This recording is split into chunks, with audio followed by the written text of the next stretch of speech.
Hello and welcome back. Today I'm just going to be talking about the Minelab ProFine 35.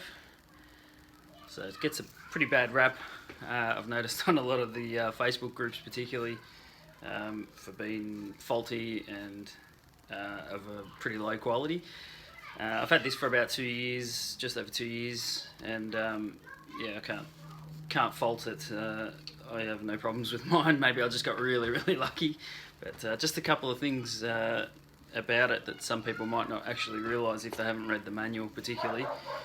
So it comes obviously with the basic functions. You've got the power button, plus and minus. So a few things I do. I tape up mine with a bit of electrical tape just to sort of prolong, so it doesn't get too scratched up and obviously damaged as far as the shaft goes.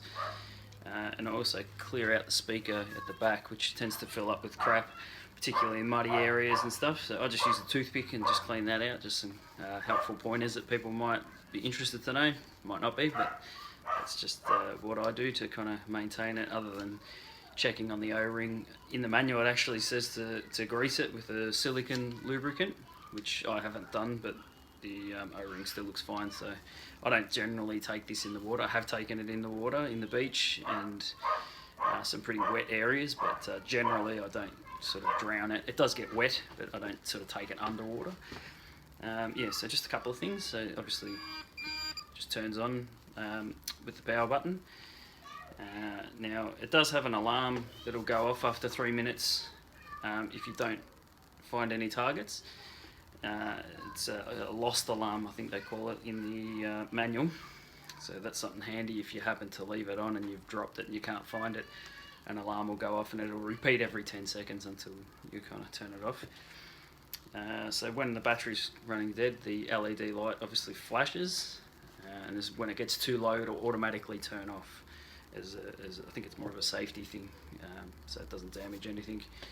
And also just before it, yeah, kind of runs out, it just switches off. It's just how it works. Obviously you've got your sensitivity, which it gives a long beep once it's at the maximum, and if you turn it down, it gives a long beep when it's at the minimum. I've heard a few different things. I always run mine on maximum. I never seem to have any issues. Now there's another function that a lot of people don't know about, and if you hold the plus down, you get a different tone. That activates the Ferrous tone ID.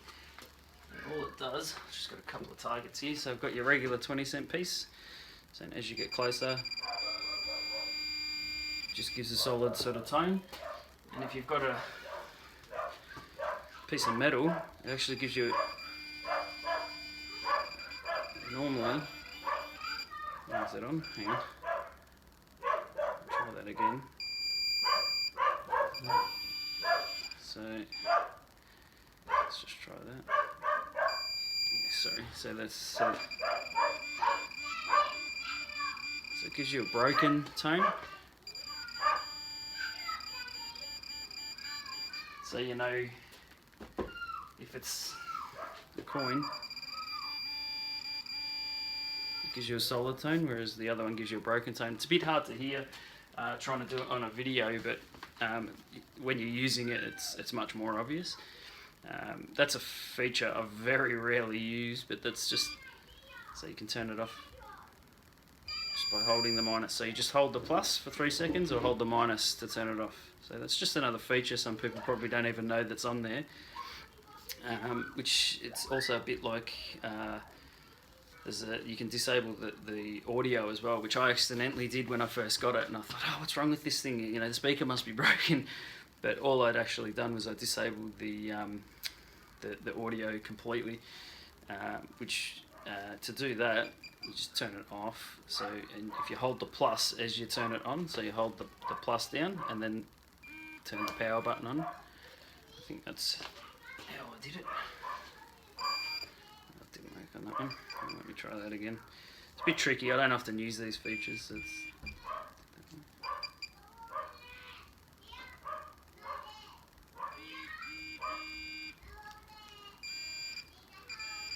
okay, can't even get it to do it.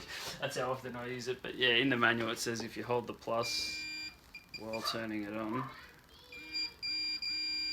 it goes into silent mode.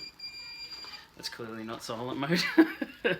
But anyway, that's just another feature that some people might not have even realise that it has. And as I say, I used it for about 3 months on vibrate only because I didn't realise it had that feature. And then I read the manual after somebody told me that you could turn it on and off. And after I read the manual, obviously worked it out and fixed that. So yeah, and then obviously it's also got the factory reset, which is when you turn it on, you just keep holding the power button for an additional 5 seconds after it gives you the 2 long beeps, and that just does a factory reset. So it's just a few little things that some people might not have even known about them. So the only other thing I could probably add to that is when you're changing the battery, don't over tighten the back. A lot of people say that the thread cracks on the back, which could either be from faulty batches or it could be from over tightening. Also, it'll squash the O-ring, which will cause it to leak as well. So O-rings aren't made to be tightened flat, they're meant to seal. So just another couple of things that people might want to think about when they're changing batteries. And also, obviously, when you get the pointer, don't use the battery that comes with it. Get a quality 9-volt battery and use something that's of a quality, because the cheap one that comes with it, it's no good. And I think that's about it. So yeah, if anyone's got any feedback or anything else they'd like to add, leave a comment in the comments. And yeah, thanks for watching.